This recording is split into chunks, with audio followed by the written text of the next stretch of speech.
गुफा के अंदर चल के देखते हैं क्या है। आइए अंदर, हमारे सहयोगी मिराज पठान आएंगे हमारे साथ। आइए हम दिखाते हैं। आइए इस गुफा के अंदर देखिए, हम लोग जा रहे हैं और ये कहाँ तक गई है। बूढ़े बुजुर्ग बताते आए हैं। ये रावण के जो पिताजी थे ऋषि विषयश्रवा, उन्हीं के नाम से विषयश्रवा के नाम से इस गांव का नाम विषयश्रवा से बिसरक पड़ा है। रावण ने इसी शिवलिंग की पूजा किया था, जो कि अष्टभुजा है। पूरे भारतवर्ष का इकलौता शिवलिंग है ये। अष्टभुजा का मतलब 8 कोण बना, 8 भुजाएं। हाँ, 8 भुजाएं। जैसे रावण का सर्वप्रथम नाम था दशग्रीवा, फिर दशानन, फिर रावण, 3 नाम पड़े। यहाँ पर कुछ समय पहले रामलीला का आयोजन किया गया था। बिसरक गांव जो है वो विश्रवा मुनि के नाम से ही विसरक पड़ा है। और कहा यह जाता है कि यहाँ पे कुछ समय पहले जब रामलीला हुई थी, बहुत सा समय पहले, तो उस रामलीला में एक मंच पर कलाकार की मृत्यु हो गई थी। उससे पहले एक बार रामलीला हुई थी, तब कहा जाता है कि यहाँ पे एक की मृत्यु हो गई थी। तब से इस समय मैं ग्रेटर नोएडा में हूँ। ग्रेटर नोएडा दिल्ली NCR में, और बिसरक गाँव में हूँ। बिसरक गांव में इसलिए हूँ कि यहाँ पर रावण की जन्म स्थली है और ये मंदिर रावण मंदिर के नाम से जाना जाता है। आपको पौराणिक मंदिर के बारे में जानकारी देंगे। और ये यहाँ पर अष्टभुजी शिवलिंग है।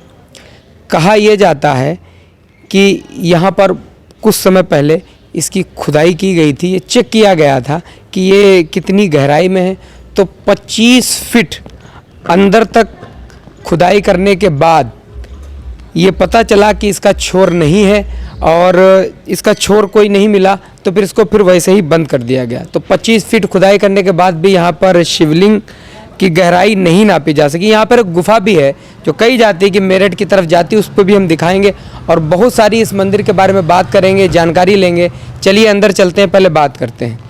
ये यहाँ पर रावण की जन्मस्थली कहा जाता है और ये मंदिर है, तो इसके बारे में कुछ हिस्ट्री, ऐतिहासिक बातें। मेरा नाम सुशील तिवारी है। मैं यहाँ पे गौ सेवा कर रहा हूँ। मुझे 15 साल हो गए। 15 से, ठीक। यहाँ पे गौ सेवा कर रहे हैं। जैसा कि हमारे बड़े बूढ़े बुजुर्ग बताते आए हैं, ये रावण के जो पिताजी थे ऋषि विषयश्रवा, उन्हीं के नाम से विषयश्रवा के नाम से इस गांव का नाम विषयश्रवा से बिसरक पड़ा है।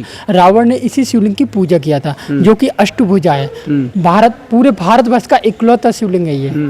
अष्टभुजा का मतलब 8 कोण बना, 8 भुजाएं। हाँ, 8 भुजाएं। जैसे रावण का सर्वप्रथम नाम था दशग्रीवा, फिर दशानन, फिर रावण, 3 नाम पड़े। और उधर रावण के पिताजी की भी है, और भी है कुबेर। अच्छा, ये गुफा के बारे में क्या ये गुफा जो दुधेश्वर मंदिर को जाया करती थी। दुधेश्वर मंदिर कहाँ था? ये लाल कुआं गाजियाबाद वहाँ जाती है। जी। तो ये अब तो फिलहाल में बंद कर दिया गया। अब तो जैसे बाहर के साधु संत आते हैं अपना शांति के लिए, यहाँ बैठ जाते हैं। वो ऊपर जाके भीड़ होती है, तो फिर वो नीचे बैठ जाते हैं। नीचे क्या जीना गया हुआ है? हाँ, सीढ़ियाँ गई हुई हैं। सीढ़ियों से नीचे बैठने का जगह है। हाँ, सिंगल 4 आदमी बैठ सकते हैं। ऐसे हैं, यूँ ऐसे जाना पड़ता है। सिंगल जाते रहते हैं और यूँ ऐसे झुक जाते हैं। अच्छा, नीचे जाने का रास्ता है। जी। ठीक है, इतनी जानकारी बहुत। कहा यह जाता है कि यहाँ पे रावण के जो भाई थे, उन्होंने भी यहीं पे तपस्या की है।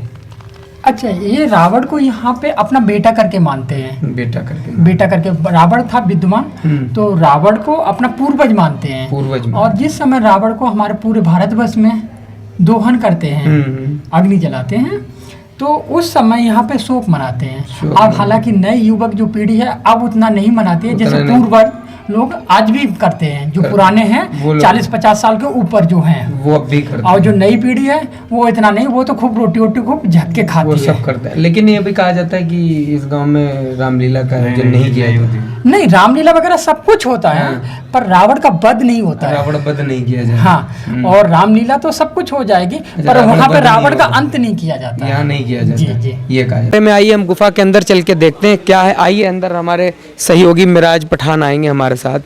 आइए हम दिखाते हैं। आइए इस गुफा के अंदर देखिए, हम लोग जा रहे हैं और ये कहाँ तक गई है हमको दिखाएंगे, जहाँ तक हम जा सकते हैं। इधर कुछ दिखाई नहीं दे रहा है, लेकिन आगे से कैमरा लेके आएंगे हमारे सहयोगी, दिखाएंगे कि इसके अंदर कुछ भी दिखाई नहीं दे रहा है। ये इधर इस तरफ आप देख सकते हैं, ये गुफा है। इसके आगे बिल्कुल भी सीढ़ियाँ बनी हुई हैं, सीढ़ियों से नीचे जाया जा सकता है, लेकिन आगे क्या है ये पता नहीं है, बंद है। लेकिन ये कहा जाता है कि ये गुफा मेरठ तक जाती है और रावण की जन्मस्थली है। उनके पिता के यहाँ पर उनके पिता ने इस जगह पे तपस्या की थी। विश्वामुन ने उनके सारे भाइयों ने, रावण के सारे भाइयों ने भी यहाँ पर तपस्या की थी। रावण के सारे भाई मेघनाथ और कुंभकर्ण और भी, और यहाँ पे ये अष्टभुजी शिवलिंग है जिसके बारे में कहा जाता है, ये जो शिवलिंग है मैं आपको दिखाता हूँ। आइए शिवलिंग के पास आते हैं। कहा यह जाता है कि 30 साल पहले, 30 साल 40 से बहुत समय पहले यहाँ पर खुदाई की गई थी। ये चेक किया गया था कि ये शिवलिंग के छोर कहाँ पर है, लेकिन इस शिवलिंग का छोर नहीं मिला।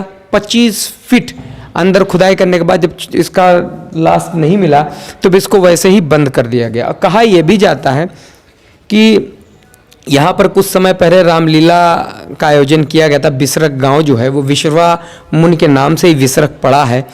और कहा यह जाता है कि यहाँ पे कुछ समय पहले जब रामलीला हुई थी, बहुत सा समय पहले, तो उस रामलीला में एक मंच पर कलाकार की मृत्यु हो गई थी। उससे पहले एक बार रामलीला हुई थी, तब कहा जाता है कि यहाँ पे एक की मृत्यु हो गई थी। तब से इस गांव में रामलीला का आयोजन नहीं किया जाता। आइए वो शिवलिंग हम आपको दिखाते हैं। हमारे सहयोगी आएंगे। मेराज, ये वही शिवलिंग है जिसके बारे में कहा जाता है कि ये इसकी गहराई नाप खोद के चेक करने की कोशिश की गई थी, लेकिन 25 फीट तक कुछ नहीं मिला था। यहाँ पर रावण ने भी तपस्या की है। कहा यह जाता है कि रावण ने यहाँ पर तपस्या की थी और यहाँ से ही उनको वरदान मिला था। और सारे भाइयों ने भी यही तपस्या की। विश्वामुन के यहाँ पर तपस्थली है, ये रावण की जन्मस्थली है। जन्मस्थली। और जिस शिवलिंग को आप देख के आए हो ना, इस पर विश्वेश्वरबा ने भी पूजा की, उनके बाबा पुलस्त मुनि ने भी पूजा की, उसी पर रावण ने भी की। रावण ने भी उसी पे जी हाँ। उनके भाइयों ने भी यहाँ पर पूजा, भाइयों ने भी पूजा की है जी। तो 8 सिर चढ़ाई तो उन्होंने 10 नहीं चढ़ाई। अच्छा, 8 चढ़ाए, इसलिए वो अष्टभुजी। अष्टभुजी का मतलब होता है 8 दिशाओं का ज्ञान। 8 दिशाओं का सर चढ़ाने का से संबंध नहीं होता है। अच्छा। 8 दिशाओं का ज्ञान था उसको, ज्ञान था, इसलिए अष्टभुजी बोलते हैं। तो यहाँ पर एक गुफा भी है, कहा जाता है। जी हाँ, उसके बाजू में है वो गुफा है। वो जानने का उसका कुछ उसके बारे में आप बता सकते? वो दुधेश्वर महादेव निकलती थी पहले, लेकिन अब तो बंद कर दी गई है। अच्छा, वो बंद कर दी। जी हाँ। जी। आजकल 2-2 मंजिल के तो बेसमेंट खोद रहे हैं, कहाँ से गुफा पहुँच जाएगी। हाँ,